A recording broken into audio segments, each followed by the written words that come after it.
Eh, nga bigla kang nagpasabog 'to si Kong Marcoleta, hindi natin alam kung saan hinugot yung ano, yung kanyang pasabog. Pero ang bigat nung pasabog niya. Mukhang ano na naman daw, nagkabayaran na naman daw sa Comelec. At magkano halaga? 1 billion pesos guys, ang naano, ang posibleng ibinayad daw sa isang high-ranking Comelec officials. Sabi ano, 1 billion pesos moved from foreign banks to poll executives offshore accounts. Uy, sounds family. Sounds family, guys. It sounds familiar. Di ba? Di ba? Parang narinig ko na to before. parang ano, parang narinig ko na to before.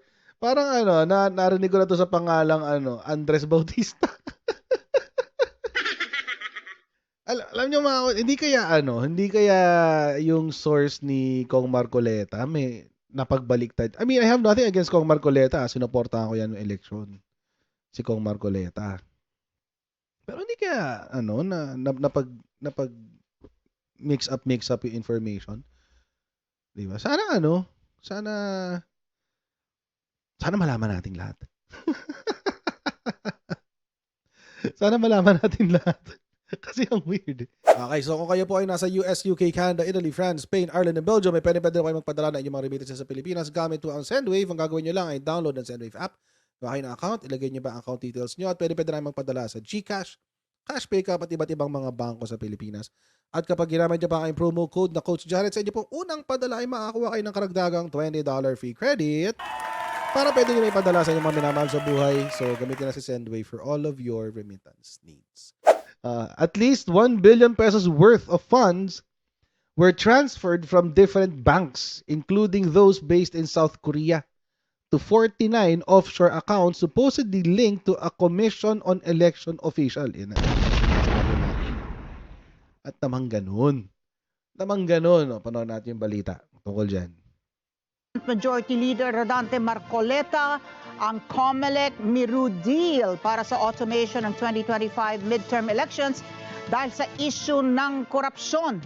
Binigyan din ng kongresista na questionable ang kakayanan ng Miru sa pag-deliver ng automated election results sa bansa dahil pumalpak na rin ito sa bansang Congo at Iraq. Vic Somintak sa balitang yan.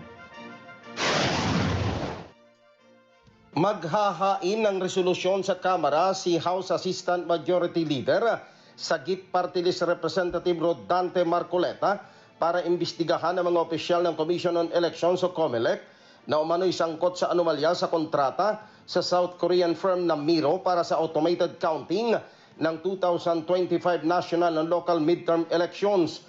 Sa isang press conference, ibinulgar ni Congressman Marcoleta na batay sa mga nakalap na dokumento, isang top official ng COMELEC ang nagbukas ng mga offshore bank accounts sa Hainan Island sa Caribbean, China, Hong Kong, North America at Singapore, kung saan pumasok ang halagang $15.2 million o kulang-kulang 1 bilyong piso mula sa South Korean firm na Miro System Company Limited.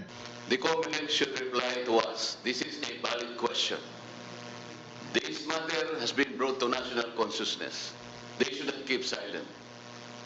For the sake of transparency and for the sake of truth, they should come clean and answer these questions. Sinabi ni Marcoleta na questionable ang kakayanan ng Miro sa pag-deliver ng automated election results sa bansa dahil pumalpak na rin ito sa bansang Republic of Congo at Iraq. Ayon sa mambabatas, kailangan magpaliwanag ang COMELEC sa sambayan ng Pilipino kung bakit ibinigay ang automated elections counting sa Miro para hindi malagay sa pagdududa ang resulta ng 2025 midterm elections. As you might have noticed, in the last elections, we had only 8 months left. But we have proven that we can still do it. There's still, I think, ilang buwan pa? 10 buwan. Mula ngayon, like what we did in 2010. 10 buwan ang natitira pero nagawa pa natin. But I think there should be another bidding. Kapag sinabi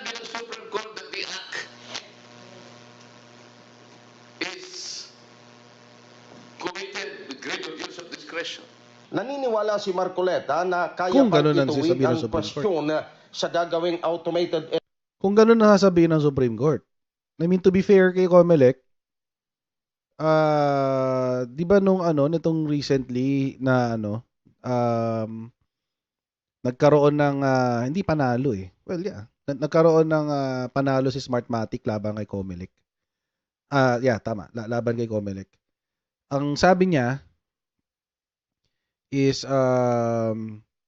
tawag dito, dapat daw nung dinisqualify daw si Smartmatic, binigyan muna sila ng pagkakataon na mag-submit ng proposal.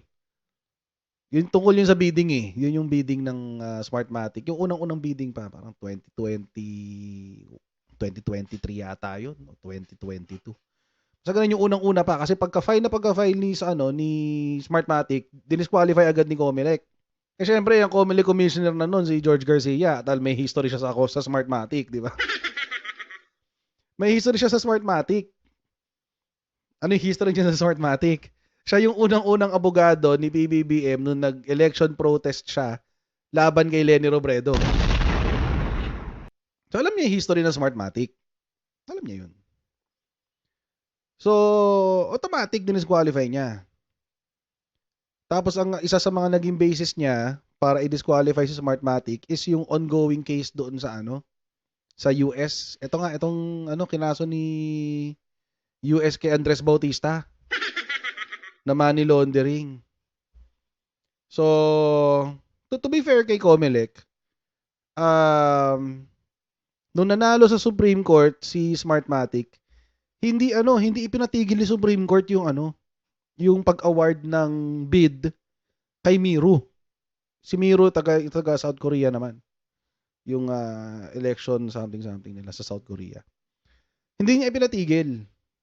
Kasi pwede naman yun eh. Halimbawa, nagdesisyon sa Supreme Court. Sabi niya, nagkaroon ng grave abuse of discretion si Comelec doon sa pag-disqualify kay Smartmatic. So, isasantabi natin yung decision ha. Balik uli kayo, pag-aralan nyo ulit, i-consider nyo si Smartmatic bilang bidder. Pwedeng ganun eh. Pero hindi ganun yung ginawa ni Supreme Court. Sinabi lang na posibleng maging liable si Comelec to pay damages kay Smartmatic. So, I could be wrong. Basta something along that lines. So, itong sinabi ni Kong Marcoleta, to be fair kay Comelec, kaya pang mag-rebid. Tama yung sinabi ni Kong Marcoleta. Kaya. Kung sasabihin ng Supreme Court. Kaso, hindi sinabi. Hindi ko sinabi ng Supreme Court. So, paano kaya? Hindi sinabi ng Supreme Court. Kasi election is next year eh. May next year. So kaya pa naman, July pa lang naman eh. Kaya pang mag-rebid, habulin yung mga bagay-bagay, pero paspasan yun. Nakakapagod yun, men. Tsaka naglabas na tayo ng pera, men. Wala namang inuto si Supreme Court, di ba? So, try natin. We don't know. Try natin to. eleksyon sa 2025 dahil nangyari na ito noong 2010 elections at 2016 elections na itinuwid ng Comelec at Smartmatic ang mga glitches sa huling 8 buwan bago ang aktual na halalan. There is no reason not to nullify it. Meron pang panahon.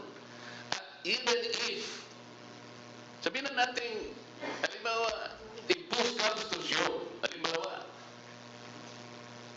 the Comelec is not telling us that there are still 97,000 BCM. So ang gusto ni Kong Marcoleta is to annul yung awarding. Oo. I-annul daw agad yung awarding, sabi. At dapat daw magsalita. Magsalita agad ang Comelec. Oo, sabi. Ito pa, some reports coming to the Office of this Representation, there are 4 countries involved in the payment hubs, Singapore, China, Hong Kong, Caribbean, and North America. 18 banks and 49 bank accounts. Oh my God. Sa Pilipinas kaya to? Why do you need 49 offshore bank accounts? At tapos, traceable daw yung lahat ng bank accounts sa isang COMELEC official. Yun ang ano dyan eh. Oh, standard chartered Singapore, may $148,000. Okay, meron parang mga transfer, etc., etc. There are money transfers vis-a-vis certain milestones. So, ibig sabihin, kapag merong nabigay na kontrata, magbabayad si Miru. Yan sabi. So, ano yung milestone? Ano yung mga, ano daw yung mga natatapos na para magbayad mukhang nasa dangerous ground ngayon si Kong Marcoleta. Kong. Pwede po ba kitang gisingin ng konti? Dae Song Han. Grabe, nilabas nila yung pangalan, no? Depositor, originating bank, alleged milestone. COMELEC N-Bank issued an order directing its law department to comment on the petition for disqualification of Smartmatic, ha? Wait. So, ang allegation is, nagbabayad si Miru para siguruhin na, number 1, sila yung magiging winning bid. Sa kanila mapupunta yung winning bid, number 1. Pangalawa, siguruhin na si Smartmatic hindi makakabalik.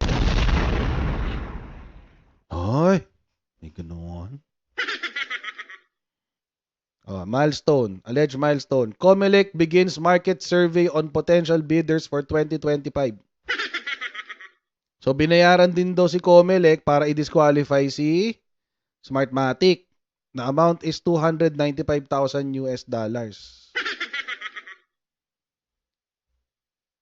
Ay, ayun lang. Yun lang. Alam niyo yung ano dito? He admitted that the verification of these transactions is still ongoing. Yun. Ayun yung dangerous ground yan. Hindi pa siya 100%. Hindi pa siya sure. I-verify pa lang.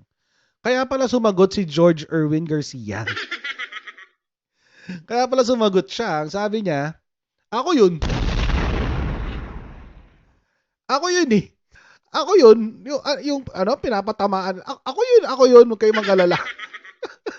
Tinanggap eh. Nakakatawa si George. Si Attorney George. Ako yun. Bakit? Ano sagot niya? Hindi po natin paikot-ikutin. Ako po yung nire-refer doon. 2 linggo na po kami may informasyon. Actually po nakaplano yung demolition job laban sa COMELEC. Sinagot ni Commission on Elections Chairman George Erwin Garcia ang pahayag ni Sagip Party List Representative Rodante Marcoleta na may isa umanong opisyal ng COMELEC na tumanggap ng halos 1 bilyong piso mula sa mga bangko sa South Korea. Ayon kay Chairman Garcia, wala nang iba kundi siya ang pinatutungkulan ng aligasyon. Sa presko ni Marcoleta kanina, ipinakita ng mambabatas na ipinadala umano ang pera sa 49 na offshore bank accounts tulad sa Singapore, Amerika, China at iba pa. Ang nakapagtataka pa niya rito ay batay sa kanyang sariling konklusyon, iisang tao o COMELEC official lang ang pinupuntahan ng pera. If the money involved here is not so huge, well, first of all, why do you need 49 banks? Offshore accounts. Are you supposed to move sizable amounts of money globally? Kaya kailangan mo ito. The most intriguing part here, ladies and gentlemen, is that these accounts are traceable to one COMELEC official. Ngunit Yun. nang tanungin ang mambabatas kung naberipika na ba nila ang nasabing impormasyon, Ayaw po nating sabihin ang pangalan kasi nga it's unfair naman na sabihin natin ang pangalan while we're still in the process of verifying this. Ayun nga binigyang lang. diin naman ni Garcia, sana bago man lang inihayag sa publiko ay naberipika muna. Wala. Hindi simple ang maaring resulta nito sa kabuuan ng institusyon. Pero kahit na po hindi verified, the fact na sinabi yon, siyempre po masisira ang kredibilidad ng commissioner election. Okay lang po kung ako yon, no problem po. Tatanggapin ko lahat, part po yan ng pagiging public servant. Pero wag naman po sana yung institution kasi pinaghihirapan po na napakadaming tao. Nilinaw din nito na wala man lang siyang visa o hindi man lang siya nakapunta sa mga nabanggit na lugar. Bago pa man anya ihayag ni Marcoleta ang isyu kanina, sumulat na siya sa National Bureau of Investigation kahapon para paimbestigahan kung sino ang nasa likod nito. Handa rin siya mag-issue ng waiver para pabuksan kung matrace ang mga account na ito. Baka pwede imbestigahan kung totoo yung mga akusasyon laban sa akin. Checkmate. Number 3, nag-i-issue ako ng waiver sa alleged account sa lahat ng naandun sa listahan. Kung akin yon, marapat na tingnan, buksan, at alamin kung talaga bang may tunay na account, number 1. Number 2, anong history ng account na yan. At kung ano yung laman yon, kung sino may gusto, kanila na po yung lahat. Sa huli, sinabi ni Garcia na may nakaplano ng demolition job o paninira laban sa COMELEC. Alam na rin anya nila kung sino ang nasa likod nito. Huwag nila akong i-compel sa mga susunod na araw, sabihin ko rin lahat yung nalalaman ko. Huwag naman po sana natin isirain yung kredibilidad ng eleksyon. Kawawa naman po ang sambayan ng Pilipino. Dante Amento, UNTV. May alam din siya. May alam din siya. Bakit ganon? Anong nangyayari? Wala. Medyo na checkmate si Kong Marcoleta dito. Bakit? Ba't siya na checkmate? Una, inunahan na siya ni Commissioner George na mag-file ng kaso sa NBI. No. Paimbestigahan naman to, sabi niya. Sabi niya sa NBI, di ba? So, ibig sabihin, mas nauna pa sa due diligence si Commissioner George. Kasi nga, wala pang verified info. Galing kay Kong Marcoleta. Yun lang. Yun lang ang dun. Di ba? Tapos pangalawa, sabi niya, yung mga bank accounts doon, kung sa akin nakapangalan, o di magbibigay ako ng waiver. Actually, nagsabi na nga siya eh. Di ba? I-waive ko yung secrecy. Buksan nyo. Patay. Check nyo lahat ng transactions. Patay. Patay tayo dyan. Di ba? Naunahan siya eh. Kumbaga, kung labasan ng kung labasan ng tapang, inangasan ka, pinatulan yung angas mo, di ba? Next move, ano kaya maging next move dito ni Kong Marcoleta? Mahirap tong pinasok ni Kong Marcoleta na to kasi dapat di muna niya nilabas eh. Oo. Dapat di muna niya. Kasi di ba naghamon pa siya doon sa press con niya. Sabi niya, dapat ang COMELEC hindi manahimik dito kasi ganito, ganyan. Hindi nga nanahimik. Ay, sinabi.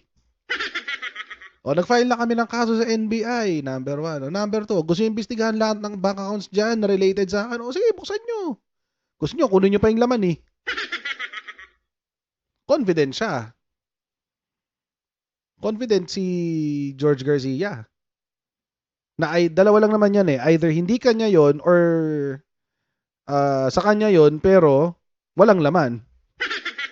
Ganun naman kasimple yun eh. Si Kong Marcoleta dito. Mukhang makukuryente.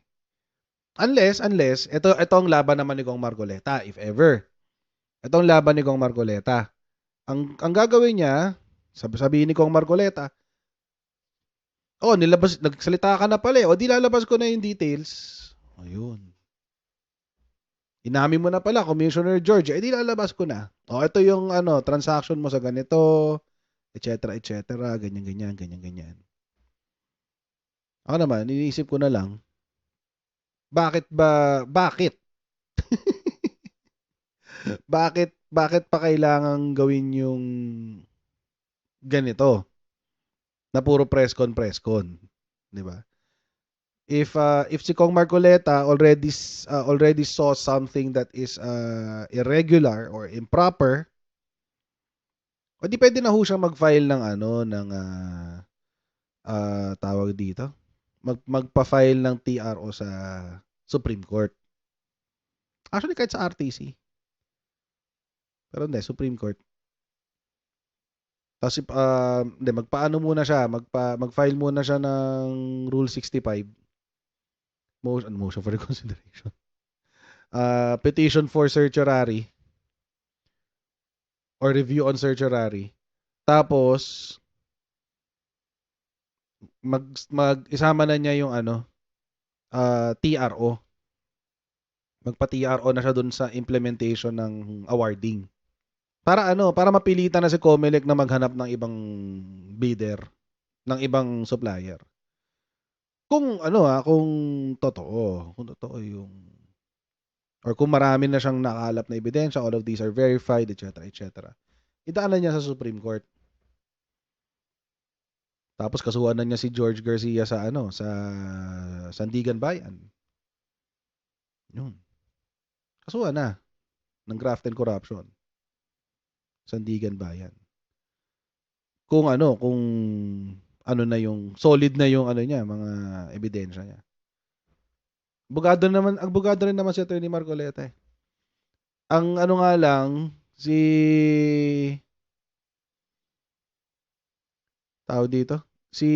Attorney George, si Commissioner George Garcia, abogado rin.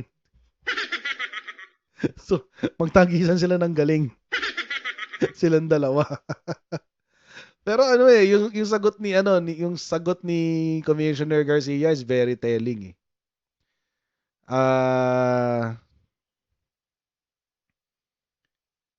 Ayan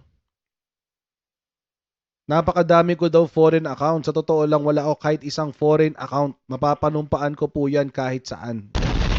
Sigurado siya eh. Mas mahirap pa kung sa iba nakapangalan. Tapos i-allege mo na yung parang yung parang ginawa kay Apple kay noon. 'Di ba yung foreign, yung Swiss accounts niya, iba yung nakapangalan. So, i-allege mo, bawa iba yung nakapangalan doon. I-allege mo yung totoong tao behind that name is si George Garcia. Mas mahirap 'yun. Mas mahirap po 'yun, guys. Oo, paano mo mapapatunayan na ako tsaka yung pangalan na 'yon are the same? 'Di ba? What's your damning evidence? Paano kapag ganito? Sinabi niya, wala akong foreign account. Mapapanumpaan ko yan. I can say that under oath. Paano ngayon yun? Ito na ngayon sinabi niya na okay lang daw kung siya yun. Pero wag naman daw yung COMELEC. Sabi niya. Sabi, nilalabanan nga ng COMELEC ang fake news eh. Tapos ang unang mabibiktima pa ng chairman ng COMELEC. Yung chairman pa ng COMELEC ang nabiktima ng fake news. Ay, nako. Ay, gusto ko tong sinabi niya na to. Sabi niya, hindi naman ako pumasok sa COMELEC para sa pera. Pwede ko naman kitain yung pera na yan nung nagpa-practice ako. Totoo yan. Alam niyo mga kochero, pag pumasok ka ng gobyerno, walang pera dyan. Kung hindi ka mangungurakot at hindi ka magnanakaw, hindi ka yayaman sa politika. That's the truth. That's the truth. Truth yan. Truth. Kasi mga kochero, sweldo nga ng presidente nasa 400,000 lang eh. Maniwala kayo doon.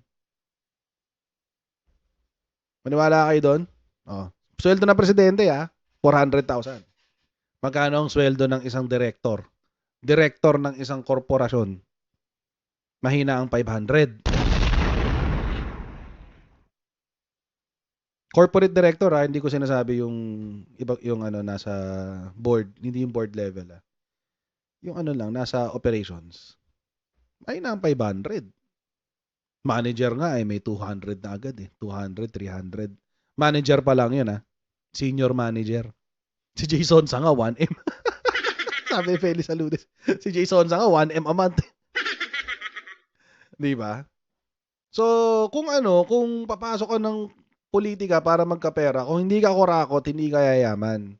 Kaya wag kang, kung gusto mo lang yumaman, mangurakot ka lang, tapos alis ka agad. Sa politika. Pero kung let's say, puso-puso talaga, pagmamahal sa bansa, etc., etc., hindi ka yayaman dyan sa politika. Hindi ka yayaman. Yung law practice niya, oo, yun, malaki yun. Acceptance fee mo pa lang eh. Oh. Sa Manila, ang pinakamababang acceptance fee, Manila to Manila rate. Na alam ko, pinakamababang acceptance fee na Manila rate na alam ko, nasa 200. Pinakamababa na yun. Yung iba, willing pang bumaba ng konti pagkaibigan or kamag-anak, etc., etc. Yung iba, tinitake advantage yung chat. Di ba? Par, may tanong lang ako. Ganun. Google. Mag-ano lang, may messenger lang. Par, may tanong ako. Ganun lang. Di ba? Oh, consultation fee mo pa nga lang, 7,000 eh. Paano pa yung Paano pa yung acceptance fee mo? Oh, kwento ko lang. Recently, meron kami mga pinasikasong papeles, kami ng mga kapatid ko. Yung acceptance fee ng abogado namin, buti na lang talaga may mga naitabi. Acceptance fee ng abogado namin nasa, if I'm not mistaken, nasa 700 to 1M. Acceptance fee niya. Pero kasi marami naman kami nun. Marami kami magkakapatid. So, ano na lang kami. Contribute. Sayang, buti na nga lang may naitabi. O yun. Isang transaction lang yun Simple lang ang gagawin niya. So, totoo yung sinabi ni George Garcia. Kung gusto mo yumaman, hindi mo kailangan magpolitika. At alam na alam yan ni Kong Marcoleta dahil kahit 5 duling nung panahon na nagko-consult siya sa akin, kahit 5 duling wala akong kinuha sa kanya. Oh my God! May ganun pa pala siya. Grabe. Grabe naman. Sana hindi na nagsalita ng ganito si di ba? Si Commissioner George. Pero di mo din masisisi di ba? Kasi paano insulto di ba? Parang bagay kung may relasyon naman pala sila before, di ba? Nag-uusap na pala sila before, may ganito na pala silang setup dati. Sana dinerecho na lang ni Kong Marcoleta si commissioner, di ba? May ganyan pa pala silang sistema. Nung nagko-consult daw Hindi raw siya siningil. Grabe. Ay, grabe naman siya. Ito na nga yung hamon niya. Challenge accepted.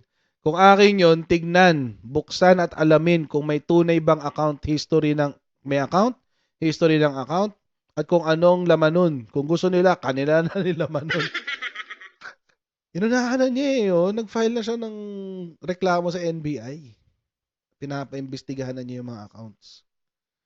Parang parang naisahan ni Commissioner George dito si Kong Parang nakaisa si Commissioner. Pero sayang naman, 'di ba? Sana medyo nag-ingat-ingat pa ng konti si Kong Marcoleta dito. Kasi una, kung meron naman na pala silang ganung kung may ganun na silang relasyon, di sana nilapitan na lang niya, 'di ba? Nag-usap na lang sila. Kaso iba sa iba dinala Pero sa bagay, dati nga nakisama siya sa ABS-CBN, di ba? Siya nga yung killer ng ABS-CBN, yan, si Kong Marcoleta. Kasama siya sa 3 killer ng ABS-CBN. Di ba? Si Kong Boying, sa itong isa. Ito si Kong Marcoleta, tsaka yung kasama ba si Barzaga? Kasama pala siya. O di 4. Si Mike Defensor, si Kong Mike Defensor. Pati si PD Barzaga din ba? Okay. O di 4 sila, 4. Yun. 4 sila nun yung mga ABS-CBN killer. Yun. Ewan ko lang. Tapos tumakbo ng pagka-senador si Kong Marcoleta. Inano ko yan. In-endorse ko yan mabait na tao. Si Kong Marcoleta. Mabait na tao yan. Tsaka very down to earth. Totoo, very, very down. Na-meet ko na siya mga twice. Once or twice. Oh, or 3 times. Mabait yan, mabait talaga yan. As in, legit. Legit na mabait yan. Wala akong, mukha lang lagi nakasimangot yan, pero mabait yan. Mukha lang lagi nakasimangot yan, pero mabait yan. Ito lang sa ano na to, mukhang medyo na ano siya. Di natin alam kung ano yung magiging next move niya dito. Kasi, kumbaga parang yung mga statement ni Commissioner Garcia, parang tinapos na niya eh. O, di, imbestigahan niyo ako. Inunahan ko na kayo. Nagpunta na ako ng NBI. Kayo, kailan? Parang ganun eh. Parang ganun yung lumalabas sa kanya eh. Nagpunta na ako ng NBI. O, kayo, kailan kayo magka-file ng reklamo? Ganun eh. Okay, sige. I'll see all of you tomorrow, guys. God bless you. Bye-bye.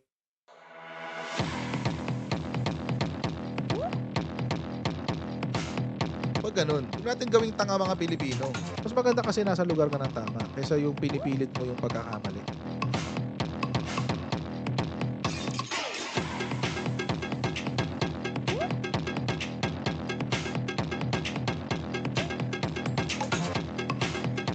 Are they willing to go that far? Hindi makakalimutan ng Pilipino yan hanggat di nasasagot niya. Sino ngayon nagsasabi ng totoo?